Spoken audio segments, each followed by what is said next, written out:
Word से क्या meaning समझते हो? डाइपोल से? डाइपोल का डाई का मतलब दो होता है नहीं, कार्बन डाइऑक्साइड में दो ऑक्सीजन होता है। तो डाइपोल का मतलब क्या है भाई? यहाँ पे टू पोल्स के बारे में बात कर रहा है। तो टू पोल्स मतलब चार्ज, हमें तो चार्ज के बारे में पढ़ रहे हैं ना, मतलब पोल्स पे क्या होगा? यहाँ पे चार्ज होगा। क्या रे दिल्ली घूम लिया? बड़ा जल्दी घूम गया।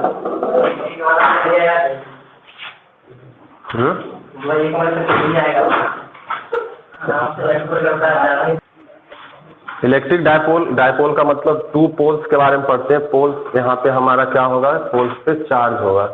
तो कहता है कि जैसे एक दो चार्ज है, एक अगर प्लस क्यू है, दूसरा माइनस क्यू है, कैपिटल से या स्मॉल से कैसे भी लिखा हो, चार्ज ही दो चार्ज है और दोनों के बीच का डिस्टेंस क्या होना चाहिए भाई? 2a लेते हैं, 2 के मल्टीपल में लेते हैं। डिस्टेंस तो कुछ भी a लिख सकते हो, डिस्टेंस तो डिस्टेंस है। और 2a इसलिए लेते हैं क्योंकि इसका सेंटर ऑफ डाइपोल डिसाइड किया जाता है कि बीच से इधर a होगा, इधर a होगा। नहीं, अगर a लोगे तो a/2 होगा ना, तो फिर कैलकुलेशन में थोड़ा परेशानी होगा। तो इसलिए डाइपोल मतलब क्या है कि दो पोलरिटी यहाँ पे दिख रहा है क्या? एक तरफ पॉजिटिव, एक तरफ निगेटिव होगा। ऐसा कभी नहीं होगा कि दोनों पॉजिटिव होगा या दोनों निगेटिव होगा, है ना। दोनों पॉजिटिव हुआ तो डाइपोल दो तरह का पोलरिटी नहीं हुआ। पोलरिटी दो तरह का होना मतलब एक तरफ पॉजिटिव, एक तरफ निगेटिव, दो ही तरह का चार्ज है। तो कहता है कि डाइपोल क्या है? टू स्मॉल चार्ज पर, small very very small, charge क्या होगा? बहुत बहुत छोटा होगा, है ना। और separated by A distance of 2a, ये डिस्टेंस भी बहुत बहुत छोटा होगा। अब जैसे समझो छोटा होने का क्या मतलब है। अब जैसे तुम लोग कार्बन डाइऑक्साइड का स्ट्रक्चर पढ़े होगे, केमिस्ट्री में पढ़े होगे कि नहीं? कैसा होता है स्ट्रक्चर इसका? बॉन्डिंग में पढ़े हो ना, बॉन्डिंग पढ़े हो। CO2 का स्ट्रक्चर कैसा होता है? कुछ पता नहीं?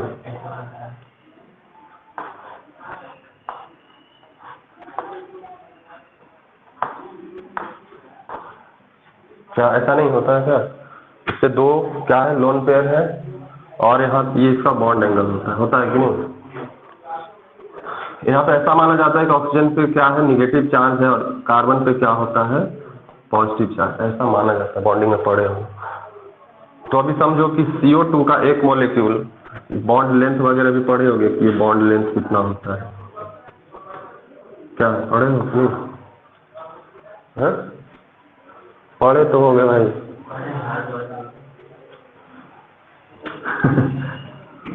क्या तो बॉन्ड लेंथ जब तुम यहाँ पे पढ़ोगे ना तो वो नैनोमीटर में होगा। नैनोमीटर मतलब बहुत छोटा, 10⁻⁹ नहीं, बहुत बहुत छोटा है भाई नैनोमीटर। सेंटीमीटर 10⁻⁻² मीटर होता है। तो 1 सेंटीमीटर कितना होता है स्केल में? बहुत छोटा नहीं है 1 सेंटीमीटर। और ये तो 10⁻⁻² है। नैनोमीटर मतलब 10⁻⁹ वो इतना छोटा होगा तो हम देख नहीं पाएंगे, नहीं होगा। तो ये जो निगेटिव और ये पॉजिटिव है, इससे दो निगेटिव होता है। तो एक निगेटिव एक पॉजिटिव, एक डाइपोल इधर बनाता है और एक डाइपोल किधर बनाएगा? इधर बनाएगा। एक निगेटिव एक पॉजिटिव, उधर डाइपोल। क्या ये हमें दिखता है क्या? कार्बन डाइऑक्साइड का एक मॉलिक्यूल हम देख पाएंगे क्या? नहीं देख पाएंगे क्योंकि बहुत बहुत छोटा है। तो डाइपोल भी क्या होगा? इसी तरह से बहुत बहुत छोटा है। चार्ज भी बहुत छोटा होना चाहिए और डिस्टेंस भी क्या होना चाहिए? बहुत छोटा होना चाहिए। तब हम उसको क्या कहते हैं? डाइपोल कहेंगे। तो पहले डाइपोल का डेफिनेशन लिखो कि डाइपोल कहते किसे हैं।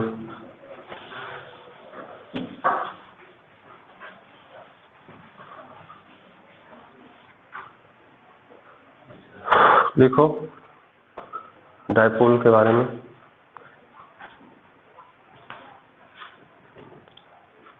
An electric dipole, an electric dipole,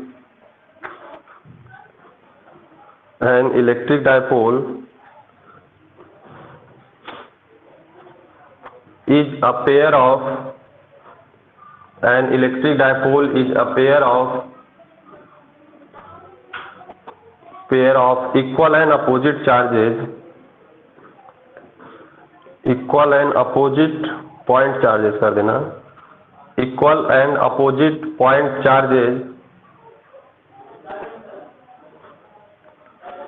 plus q,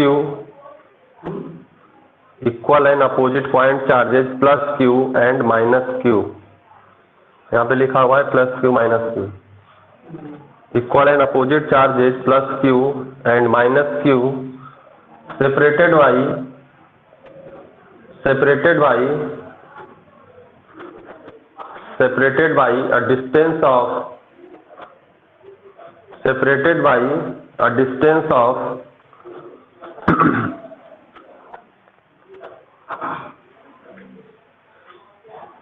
separated by a distance of 2a, separated by a distance of 2a,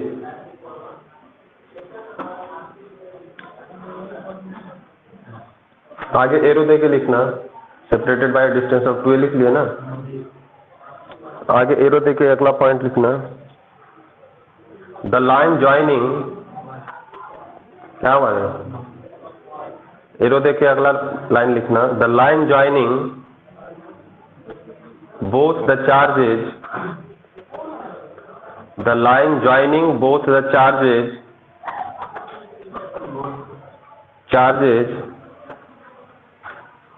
gives the direction of the line joining both the charges gives the direction of electric dipole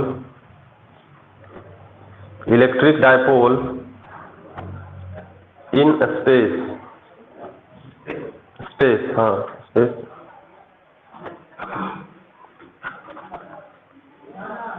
आगे arrow देके लिखना, bye convention, अगला arrow देके point लिखना,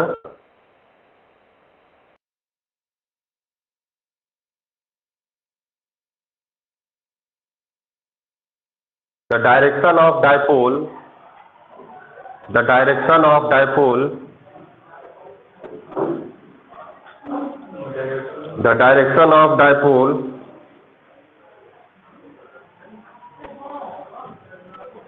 is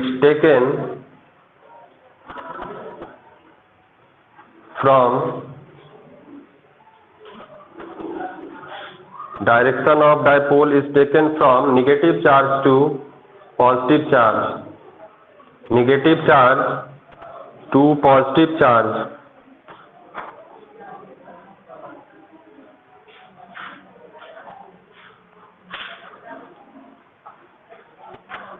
अगला point देखे लिखना, the total charge on electric dipole,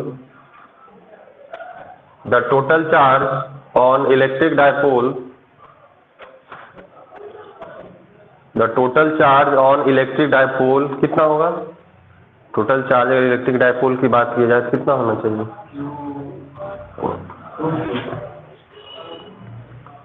एक प्लस क्यू है एक माइनस क्यू है, दोनों को जोड़ेगा तो कितना आएगा, लिख लो, the total charge on electric dipole is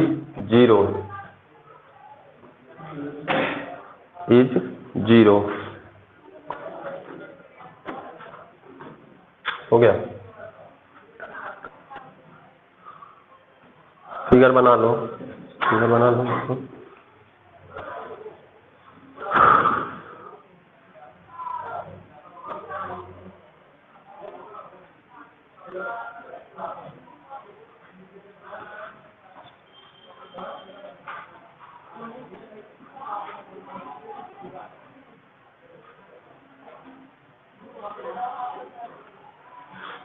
बना ली। उसके बाद एक टर्म है डायपोल मोमेंट भी पढ़े होंगे केमिस्ट्री में। डायपोल मोमेंट के हिसाब से ही मॉलिक्यूल क्या है, या तो पोलर होगा या नॉन पोलर होगा, नहीं ऐसा पढ़े होंगे, polar molecule non polar molecule जो भी। तो डायपोल मोमेंट के बारे में लिखो पहले, डायपोल मोमेंट का डेफिनेशन। डायपोल मोमेंट का लिखो, it is the product of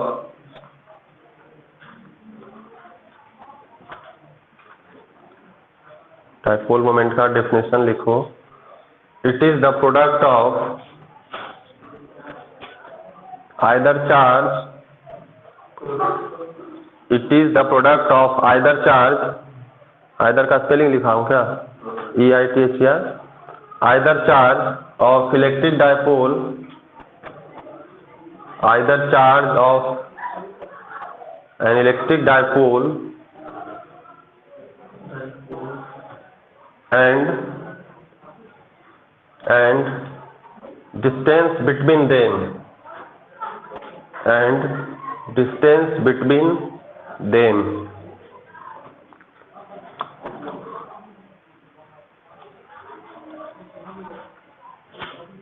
फिर देखिए अगला लिखना, अगला पॉइंट लिखना इसमें। It is vector quantity, it is vector quantity, it is vector quantity. Dipole moment को P से डिनोट किया जाता है ना, P से, हाँ P, कैपिटल P नहीं, स्मॉल P है।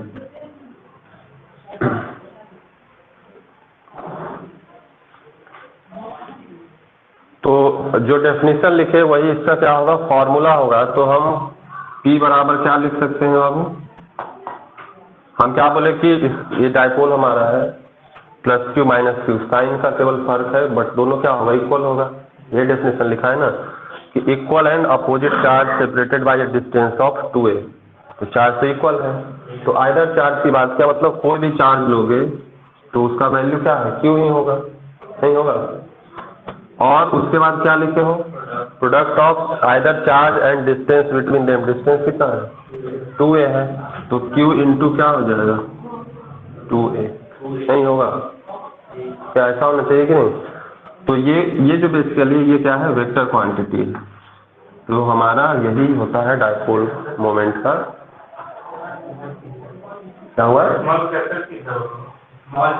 स्मॉल p है, कैपिटल P से मोमेंटम को डिनोट करते हैं, है ना।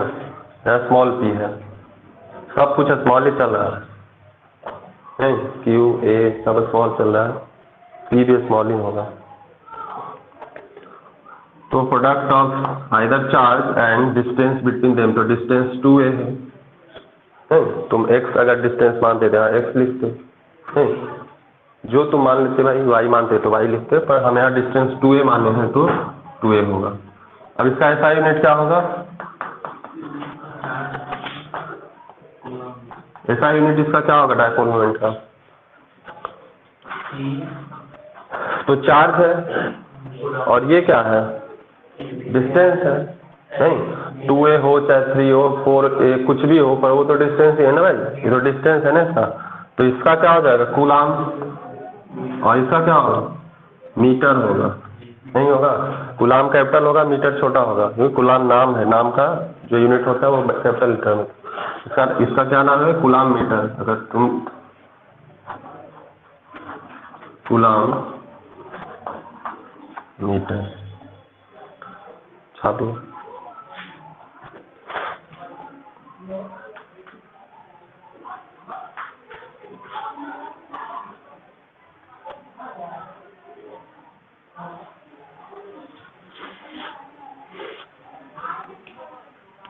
होली के बाद इसका जो भी इधर पीछे हुआ है उसका एक बार क्विक रिवीजन 2-3 दिन पहले हो जाएगा, 4 दिन, उसके बाद फिर से स्टार्ट होगा, है ना, क्योंकि बहुत लोग इधर उधर हुआ है इस बार, लेकिन होली के बाद फिर कंटिन्यू रहना होगा, ठीक है।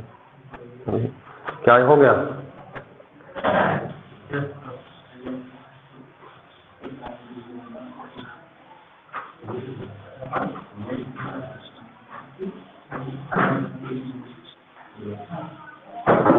अब कहता है कि चार्ज, अरे सुन, चार्ज पार्टिकल के वजह से हम लोग इलेक्ट्रिक फील्ड निकाले हैं, पॉइंट चार्ज की वजह से निकाले हैं ना, सिस्टम ऑफ चार्ज की वजह से भी निकाले हैं इलेक्ट्रिक फील्ड, नहीं 1-2 दिन वाले निकाले हैं हम। तो कहता है कि डायपोल में भी तो चार्ज है भाई, है ना, तो इसके वजह से भी क्या होगा, इलेक्ट्रिक फील्ड हम निकालते हैं, 2 अलग अलग पोजीशन पे निकालते हैं, जो कि तुम्हें अक्सर एग्जाम में आता है। तो पहला जो है electric field due to electric dipole at axial position. Axial position को ही कहीं कहीं तुम्हें रहेगा इंड ऑन पोजीशन। क्वेश्चन में एक्सियल पोजीशन ना दे करके इंड ऑन पोजीशन दे, तब भी बात वही है। तो ये हमारा टॉपिक है। सवाल है कि एक्सियल पोजीशन किसको कहेंगे, नहीं? तो ये हमारा डायपोल है। डिस्टेंस तो बहुत छोटा होता है, बट दिखाने के लिए हमें बड़ा दिखाना होगा। तो कहीं पे मान लेते हैं प्लस क्यू है, माइनस क्यू है ना?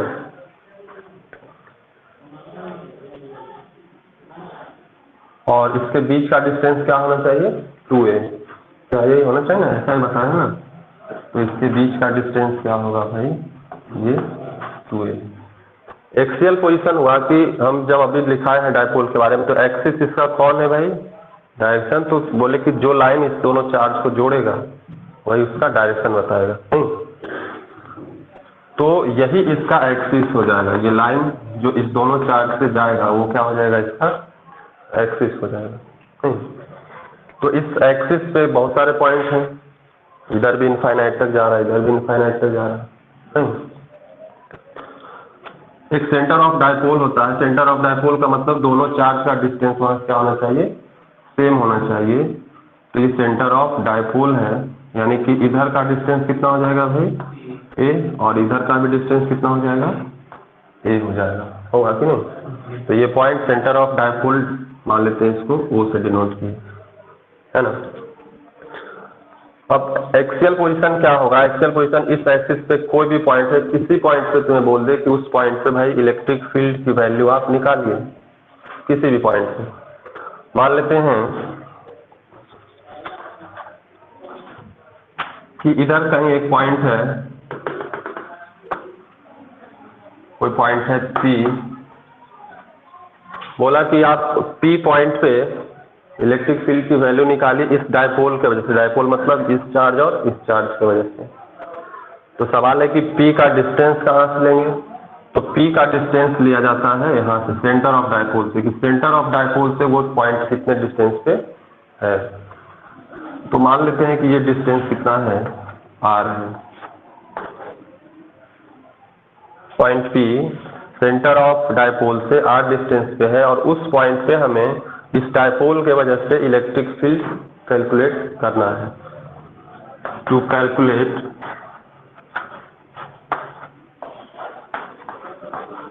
Electric field at point P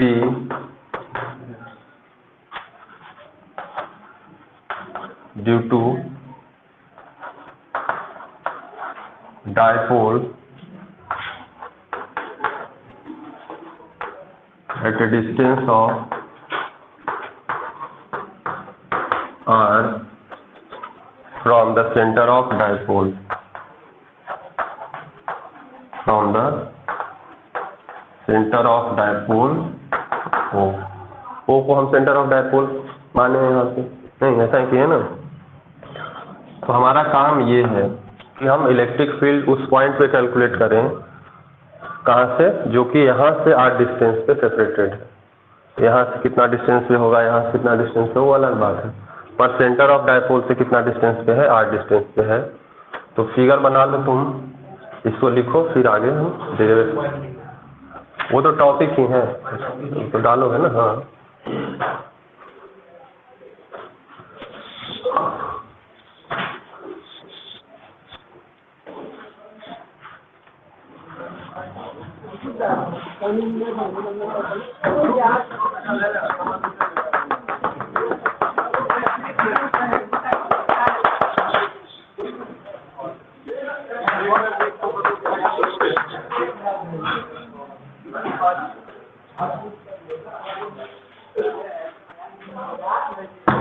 क्या रे तू बड़ा जल्दी दिल्ली से आ गया?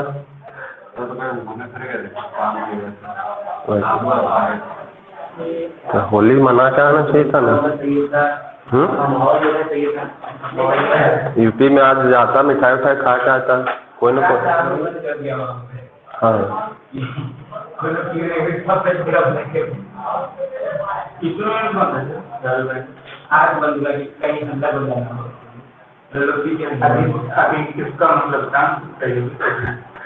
जहाँ तो अब 8 बजे आधा घंटा काउंटिंग हो भी गया होगा।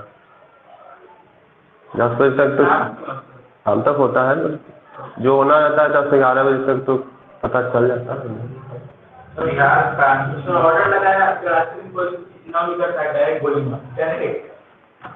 हाँ सब तो अपना है ही सब।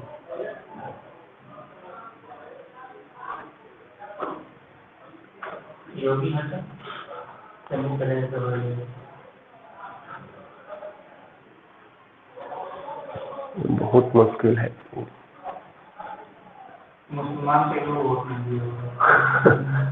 कभी नहीं देता है, कोई नहीं देता है, सब देता है। कोई समझदार उसमें है, समझदार का प्रजाति उसमें है ही नहीं। पढ़ा लिखा भी उसमें समझदार नहीं है तो फिर अनपढ़ का तो बात ही छोड़ो।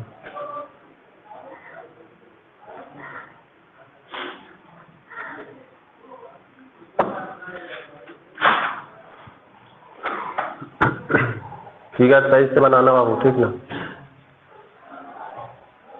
ये एक्सिस है सर, हम पॉइंट उधर लिए हैं, इसको हटा देते हैं, या तुम रखोगे तो रख सकते हो, कुछ बात नहीं है।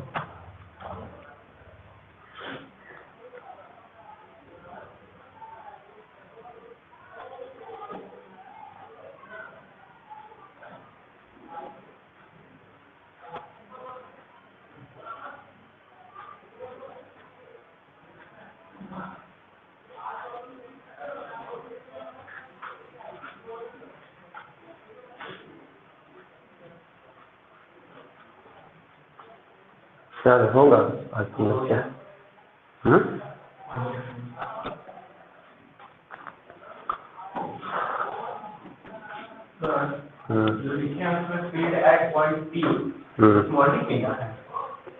तो पॉइंट है भाई, पी स्मॉल कैपिटल जो लिखना है लिखिए, ए मानो बी मानो, जो तुम्हारा मन है वो मानो, है ना?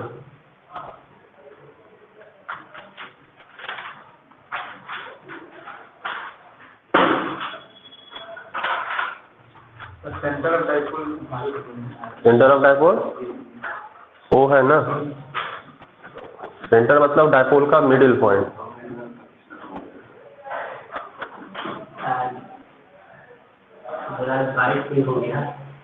क्या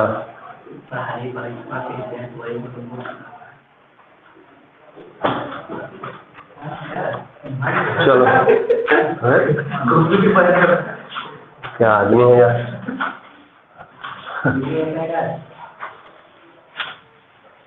कल जाने के लिए आता है क्या?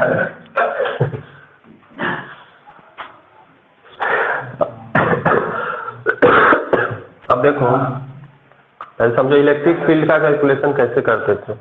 मान लेते हैं कहीं पे पॉइंट एक चार्ज होता था, पॉइंट चार्ज, अगर किसी डिस्टेंस पे, मान लेते हैं r डिस्टेंस पे, यहाँ पे अगर हमें इलेक्ट्रिक फील्ड निकालना होता था, तो इलेक्ट्रिक फील्ड निकालने का क्या तरीका था? तो हम बोले थे कि जिस पॉइंट पे इलेक्ट्रिक फील्ड निकालना होगा उस पर हम टेस्ट चार्ज रखते हैं। क्या ऐसा बताया थे? तो अगर इस पॉइंट पे हमें इसके वजह से इलेक्ट्रिक फील्ड किसी एक चार्ज की वजह से ही निकलेगा एट ए टाइम, है ना? क्योंकि फॉर्मूला इलेक्ट्रिक फील्ड का क्या था भाई? 1/4πε0 Q/r²। क्या ऐसा था कि नहीं? एक ही चार्ज इन्वॉल्व होता है, तो किसी एक चार्ज की वजह से एक बार निकलेगा, दो चार्ज है तो अलग अलग निकलेगा, फिर उसको वेक्टरली हम करते हैं, ऐसा बताया था ना? तो इस पॉइंट पे अगर हमें निकालना है इसके वजह से, तो यहाँ पे क्या करना होगा? एक टेस्ट चार्ज लेना होगा, और टेस्ट चार्ज की प्रॉपर्टी भी हम बताएं कि टेस्ट चार्ज कैसा होगा भाई? तो बहुत बहुत छोटा है, एकदम नेग्लिजिबल, और ऑलवेज पॉजिटिव होगा, नहीं? तो अब समझो कि अगर वहाँ हमें P पॉइंट पे अगर इलेक्ट्रिक फील्ड निकालना है इस डायपोल के वजह से, तो P पॉइंट पे हमें क्या लेना होगा? एक चार्ज लेना होगा, नहीं? तो यहाँ पे हमें क्या लेना होगा भाई? एक टेस्ट चार्ज लेना होगा। नहीं, टेस्ट चार्ज देना होगा, चूंकि इसको हम स्मॉल से डिनोट करते हैं, इसको दूसरे किसी से डिनोट करते हैं, मान लेते हैं इसको हम लिख देते हैं प्लस, मतलब टेस्ट चार्ज जो आते हैं वो तो वेरी वेरी स्मॉल ही होगा बाय प्रॉपर्टी। अब क्या है, यहाँ पे दो चार्ज है, डायपोल में क्या है, दो चार्ज है, तो दोनों के वजह से अलग अलग इलेक्ट्रिक फील्ड वहाँ पे होगा, होना चाहिए कि नहीं, क्योंकि इलेक्ट्रिक फील्ड में एक ही चार्ज इन्वॉल्व होता है ना भाई। तो एक बार में एक चार्ज की वजह से निकालेंगे, दूसरी बार में दूसरे चार्ज की वजह से निकालेंगे। उससे पहले कि मान लेते हैं ये चार्ज है अभी जो माइनस क्यू है, इसके वजह से जब यहाँ पे इलेक्ट्रिक फील्ड हम निकालेंगे तो इसके और इसके बीच का डिस्टेंस भी पता होना चाहिए, होना चाहिए कि नहीं, क्योंकि यहाँ पे आर जो है वही चार्ज और उस टेस्ट चार्ज के बीच का डिस्टेंस होता है। तो फिलहाल अभी हमें ये डिस्टेंस पता है क्या, नहीं है, तो सबसे पहले तो वो डिस्टेंस निकालोगे, क्या निकालना होगा कि नहीं, कितना हो सकता है वो डिस्टेंस है, मतलब कि वो पूरा सुनो, यहाँ से यहाँ तक डिस्टेंस आर है और यहाँ से यहाँ तक डिस्टेंस कितना है, तो बाकी कितना बचा, यानी कि ये डिस्टेंस कितना हो जाएगा, आर माइनस ए होना चाहिए कि नहीं होना चाहिए, तो इसके बीच का डिस्टेंस निकला। अभी अगर इसके वजह से इलेक्ट्रिक फील्ड वहाँ पे निकालना होगा ना भाई, तो इसके और उस मतलब इस पॉइंट प्लस क्यू से पी का डिस्टेंस हमें चाहिए, जिस चार्ज से जिस पॉइंट पे निकालोगे उसका डिस्टेंस चाहिए ना भाई। तो यहाँ से लेकर के यहाँ तक का डिस्टेंस कितना होगा, तो ये पूरा कितना है, आर है, और इधर कितना है, ए है, तो ये पूरा डिस्टेंस कितना हो जाएगा, तो ये पूरा डिस्टेंस कितना हो जाएगा भाई, आर प्लस ए, दोनों का डिस्टेंस निकल गया, चार्ज तो पहले से पता है नहीं। तो डिस्टेंस निकालने के बाद फिर जब हम इलेक्ट्रिक फील्ड निकालेंगे दोनों तरह से, एक माइनस क्यू के वजह से और दूसरा प्लस क्यू के वजह से, तो इलेक्ट्रिक फील्ड की डायरेक्शन होती है। अभी समझो कि अगर ये माइनस क्यू है और ये टेस्ट चार्ज कैसा है भाई, टेस्ट चार्ज तो पॉजिटिव होता है ना, टेस्ट चार्ज कैसा होता है, टेस्ट चार्ज पॉजिटिव है, यहाँ पे हम केवल साइन दे देते हैं कि भाई ये कैसा है, पॉजिटिव है, वेरी स्मॉल तो है बट पॉजिटिव है।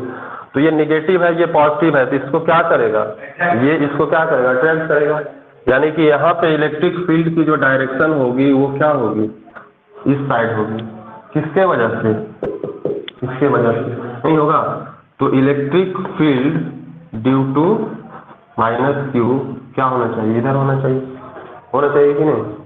अच्छा, अब इसके साथ इसके वजह से क्या होगा भाई, तो ये पॉजिटिव है और यहाँ भी क्या है, तो क्या करेगा, उसको रिपेल करेगा कि नहीं, तो वहाँ पे जो डायरेक्शन होगा वो क्या होना चाहिए भाई, इस डायरेक्शन में होना चाहिए, किसके वजह से, ई ड्यू टू प्लस क्यू के वजह से, नहीं होना चाहिए क्या, ऐसा होना, इतना में क्या दिक्कत है, किसी को दिक्कत है, वो इलेक्ट्रिक फील्ड की डायरेक्शन, क्योंकि डायरेक्शन हमें पता होना चाहिए ना दोनों वेक्टर का, फिर हम उसको जोड़ेंगे या घटाएंगे जो पॉसिबिलिटी होती है। अब इतना सब कुछ होने के बाद जब हम निकालते हैं कि मान लेते हैं किसी को निकालो, दो इलेक्ट्रिक फील्ड है, दोनों को निकालना होगा अलग अलग, अगर electric field due to minus q निकालते हो हैं,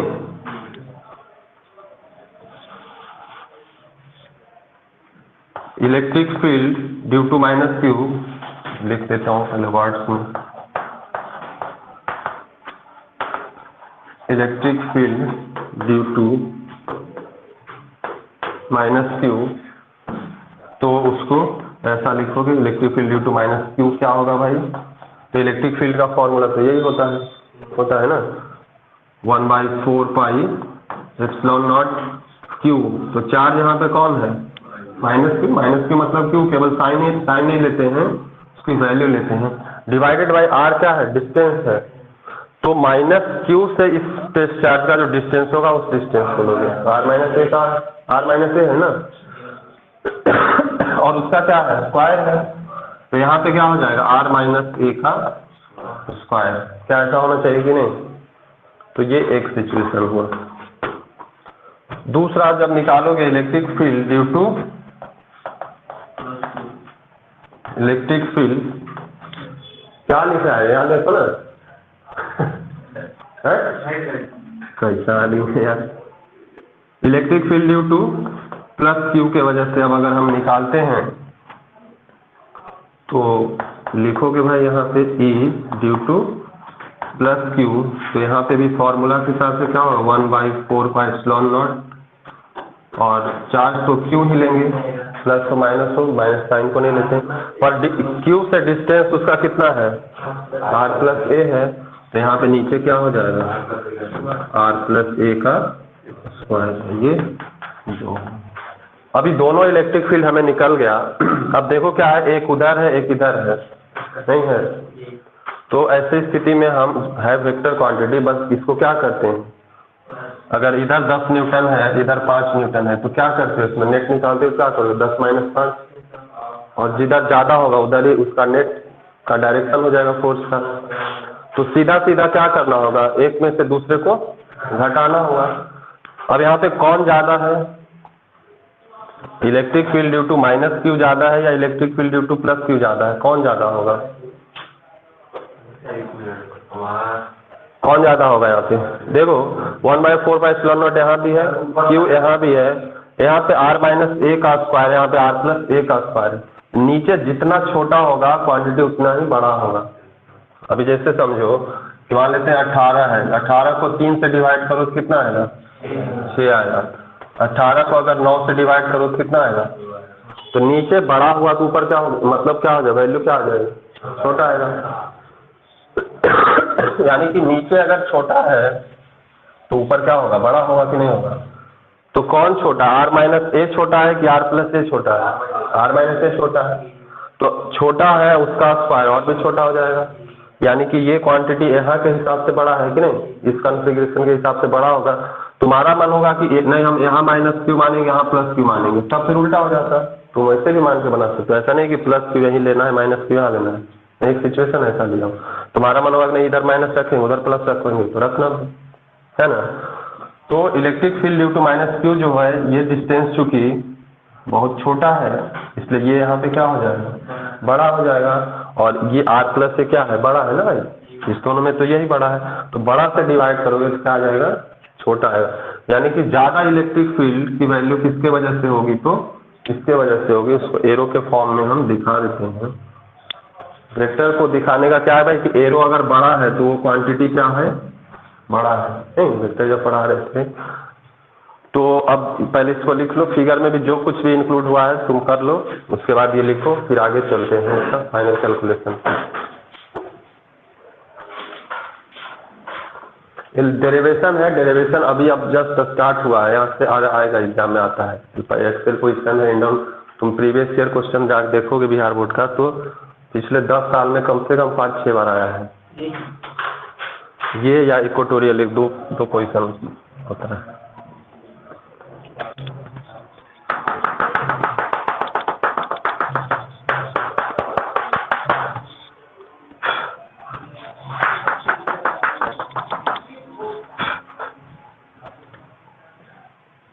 क्या हमारे क्या समझना पड़ रहा है, देखने थोड़े आए हैं यहाँ पे हैं, देखना है तो कहीं और जाओ देखो, अच्छा भी लगेगा। हाँ ये इसको क्या देखोगे, इसको देखोगे, ये तुमको नहीं देखेगा हैं, उसको देखो भाई जो तुमको भी देखे।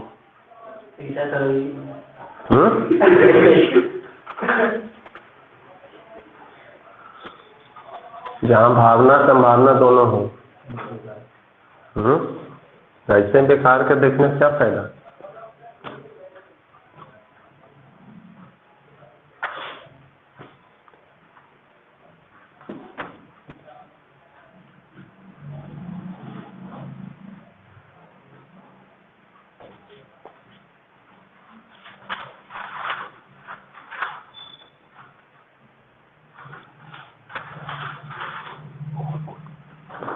चलो छापो छापो जल्दी, 1 घंटा टाइम पास मत करो, 2 लाइन लिखना है उसी में।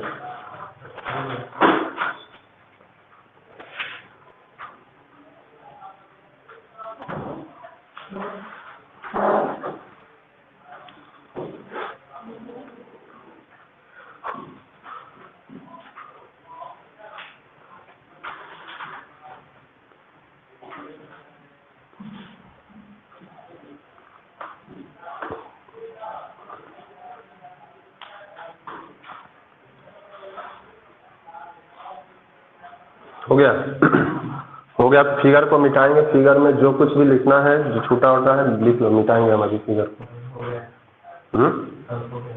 क्या है बाद में जो इंक्लूड हुआ है सब लिख लिए हो, वो इलेक्ट्रिक फील्ड की डायरेक्शन ये सब।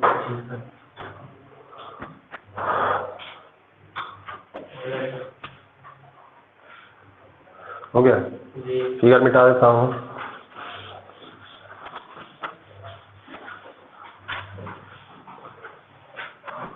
अब दो इलेक्ट्रिक फील्ड है, अब एक दोनों के जस्ट अपोजिट है, तो वेक्टर सम जब करोगे तो वेक्टर सम तो वही फॉर्मूला है a square plus b square plus 2ab cos theta है।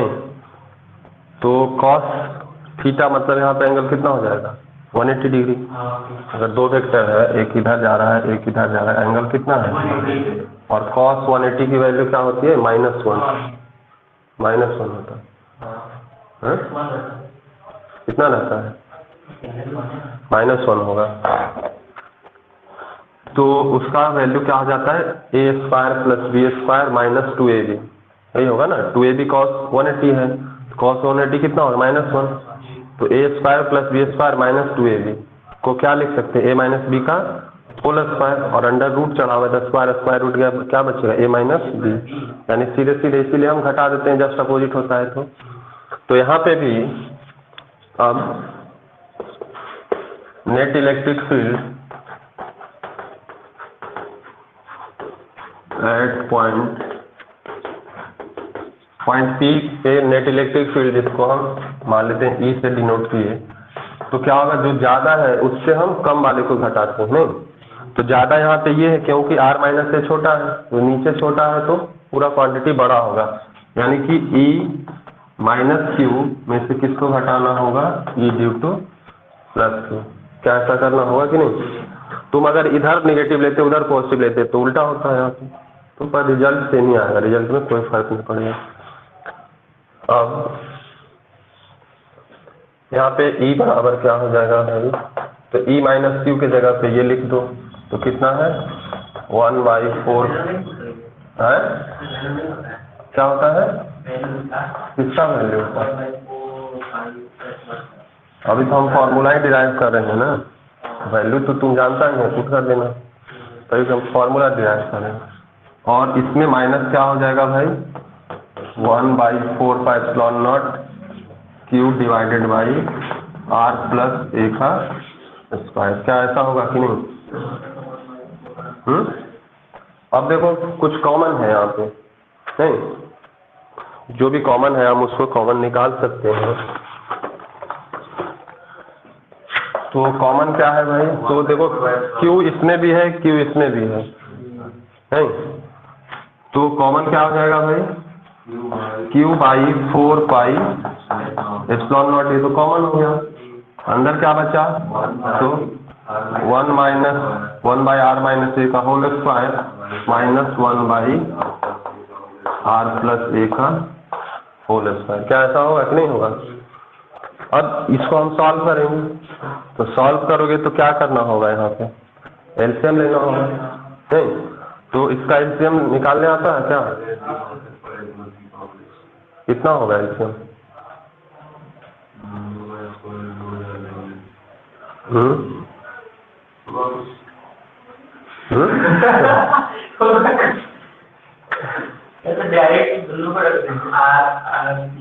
देखो एलसीएम क्या यहाँ पे r माइनस ए का स्क्वायर का मतलब r माइनस ए, अरे रुको ना लिखने में तो क्या दीजिए, तो समझ लो ना लिखने का क्या है, r माइनस ए का स्क्वायर का मतलब r minus a into R minus a, यही हुआ ना r plus a into R plus a. तो इसका इसमें कुछ मिल रहा है क्या, नहीं मिल रहा है, कुछ कॉमन है नहीं है। तो जब कॉमन नहीं होता है तो क्या करते हैं, दोनों को प्रोडक्ट कर देते हैं। तो इस दोनों का प्रोडक्ट क्या होगा, r माइनस ए का स्क्वायर और r प्लस ए का स्क्वायर, दोनों का प्रोडक्ट क्या होगा r स्क्वायर। तो देखो ए माइनस बी और a प्लस बी को क्या लिख सकते हैं, ए स्क्वायर माइनस बी स्क्वायर। ये एक बार गुना होगा तब, और कितने बार गुना है, दो बार r माइनस ए है और 2 बार r प्लस ए है। तो एक बार किए तो इतना हुआ, तो 2 बार करेंगे तो क्या होगा, ऐसा होना चाहिए कि नहीं, यानी कि इस दोनों का एलसीएम ऐसा होगा कि नहीं होगा, होगा ना। फिलहाल इतना तक लिखो, फिर आगे चलते हैं अगले स्टेज पे। एलसीएम भी नहीं निकालने आ रहा है तो क्या पढ़ेगा तू? एलसीएम एचसीएफ सिखाऊंगा तुम लोग को।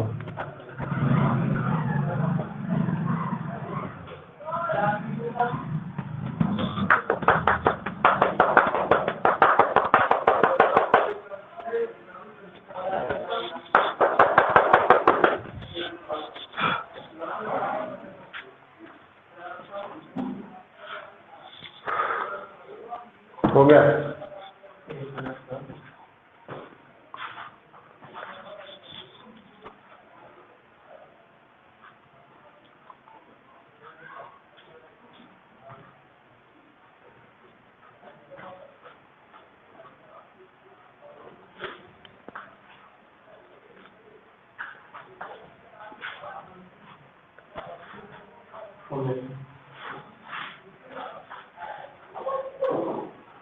तो पहले से ही लिख लिया तो होगा नहीं तुम्हारा।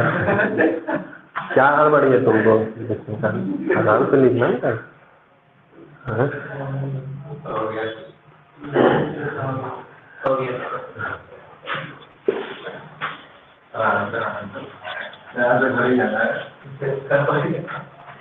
क्या मिटा दूँ?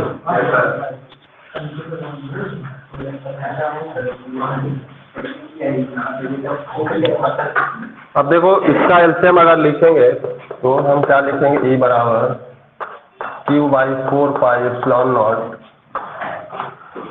एलसीएम क्या हो जाएगा भाई इसका? का होल स्क्वायर। नहीं, अब उसके बाद जब इसका हम कैलकुलेट करते हैं तो इसको पहले इससे डिवाइड करोगे तो क्या बचेगा? ये बचेगा कि नहीं? क्योंकि इस दोनों का सीधा प्रोडक्ट है ना, तो ये बचेगा। इसको ऊपर मल्टीप्लाई करेंगे तो 1 है, यानी कि सीधा सीधा यहाँ पे क्या लिखोगे? r+a का होल स्क्वायर, और माइनस का साइन है तो माइनस। फिर इसको इससे डिवाइड करोगे तो ये बचेगा, तो r-a का होल स्क्वायर। क्या ऐसा होगा कि नहीं होगा? अभी उसको सॉल्व कर सकते हो, सॉल्व कर सकते हो। तो देखो ई बराबर Q/4πε0, उसको कर सकते हो तो a+b का whole square, a² + b² + 2ab, ऐसा होगा ना? ये आया। फिर माइनस के बाद उधर करोगे तो r² + a² - 2ar, नहीं होगा? डिवाइडेड बाई r² - a² का होल स्क्वायर। क्या ऐसा होगा कि नहीं? अभी देखो यहाँ पे माइनस है तो माइनस का मतलब इसके अंदर वाला सबका साइन चेंज होगा, चेंज होगा कि नहीं? यानी कि हाँ, अगर यहाँ पे माइनस है तो क्या हो जाएगा भाई? r² - a² भी कितना हो जाएगा? माइनस हो जाएगा, और ये क्या हो जाएगा? प्लस हो जाएगा, नहीं होगा? अब r² यहाँ पे प्लस है तो इससे ये कटेगा, माइनस वाला a² प्लस है तो इससे ये कटेगा, 2ar × 2ar कितना हो जाएगा? 4ar। तो ई बराबर हम लिख सकते हैं 1/4πε0 Q × 4ar divided by r² - a² का। क्या ऐसा लिख सकते हैं? अब देखो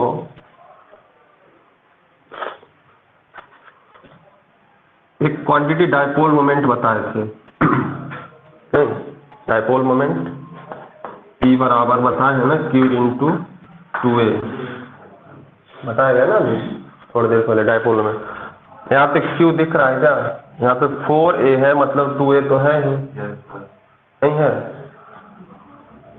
नहीं है यहाँ पे, यानी इसको हम ऐसा भी लिख सकते हैं, इसको हम लिख सकते हैं 1/4πε0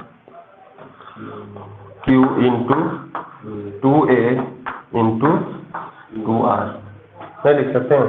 इस 4 को 2 × 2 लिख सकते हैं। जैसा इसलिए किए क्योंकि इसका डायरेक्ट वैल्यू हमें पता है P, और डिवाइड बाई नीचे जो कुछ भी है हमारा r² - a² का होल स्क्वायर। क्या ऐसा होगा कि नहीं? तो अगर हम E को फाइनली क्या लिख सकते हैं भाई? 1/4πε0 P हो जाएगा P × 2r, P × 2r divided by r square minus a square का होल स्क्वायर। क्या ऐसा होगा कि नहीं? क्यों ऐसा किए हैं भाई? क्योंकि रीजन लिखना होगा कि P बराबर क्या होता है, Q इंटू 2a। तो एक तो हमारा इलेक्ट्रिक फील्ड का वैल्यू नॉर्मल सिचुएशन के लिए ये आ गया है। फिर अब हम स्पेशल केस देखेंगे, पहले इतना लिख दो।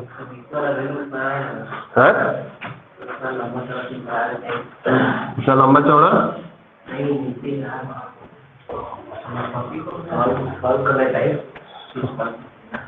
अभी देखो ना, फॉर्मूला छोटा हो जाएगा। अभी देखते रहो।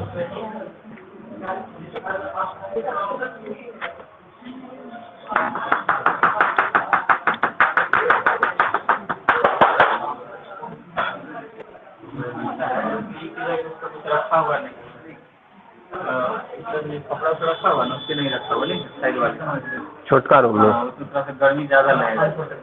हाँ, उधर हल्ला हंगामा हल्ला हंगामा असेंबली वाला बगल में वो कैमरा यहाँ पे आप ले रहे हैं।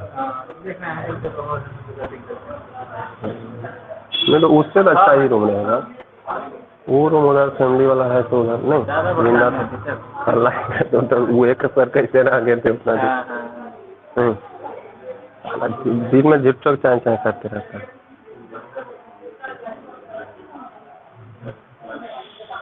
या बायोलॉजी पढ़ाते हैं? बायो के लिए तो यहाँ जरूरत है ही। जरूरत है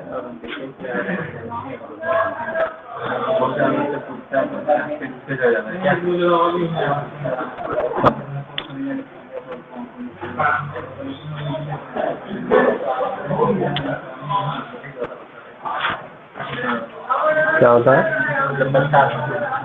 यहाँ पे पानी तो लगेगा, यहाँ तो 2 महीना लगता है। अब थोड़ी समस्या कम होने की इसलिए चाहते कि नाला उला जो कुछ बन रहा है, अब कुछ ज्यादा इधर बनेगा तब ना, इधर अभी नहीं बना है। कनेक्ट कर देगा। हाँ देखिए हो सकता है, लेकिन बारिश का तो लगता है। इस बार तो जून से लेकर पूरा दशहरा तक रहा था। इस बार पानी कारण ही मैच खराब हो गया। नहीं कहीं नहीं, मेन रोड पे अगर रहेगा तो नहीं दिक्कत है, लेकिन इसमें थोड़ा दिक्कत है। बारिश की वजह से 1-2 महीना प्रभावित रहता है।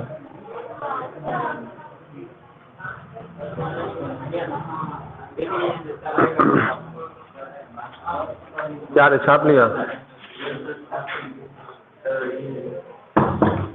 1 सेकेंड में अब तू छापेगा। Yes sir.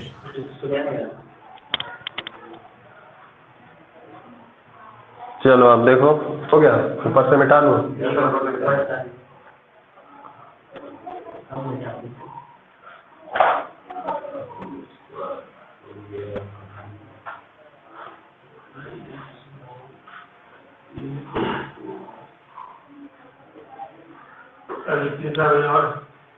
इसमें भी और चलेगा थोड़ा, डेरिवेशन ही 12th में चलेगा, समझे?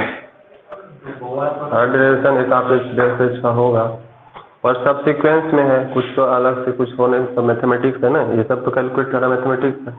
2 इलेक्ट्रिक फील्ड निकाल लिए भाई, दोनों को घटाना है, तो उसमें फिजिक्स का क्या काम है? करते जाएगा, हो गया। ऐसा 2-3-5 नंबर का क्वेश्चन ऐसा आता है। हाँ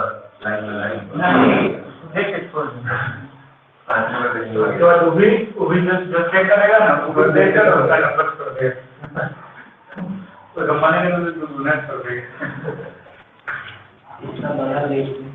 चलो अब स्पेशल केस है इसी का। स्पेशल केस ये है कि डायपोल, अभी हम लोग जस्ट पढ़े कि डायपोल कैसा है भाई, वेरी वेरी स्मॉल है, यही पढ़े ना। तो डायपोल अगर वेरी वेरी स्मॉल है और जैसे फिगर के हिसाब से कि यहाँ पे प्लस क्यू था, यहाँ पे माइनस क्यू था, ये डिस्टेंस 2a है, ये डिस्टेंस a था, और कोई एक पॉइंट लिए हैं, P पॉइंट लिए हैं जो यहाँ से r डिस्टेंस पे। तो P पॉइंट तो हम कहीं भी लेने के लिए स्वतंत्र है ना भाई। अभी बताया कि एक्सिस क्या है, इस लाइन को ज्वाइन करता है, इधर या उधर दोनों की तरफ किसी साइड तो P पॉइंट हम यहाँ लिए हैं, R तो हमारा क्या हो सकता है, बहुत बहुत दूर तक भी जा सकता है ना।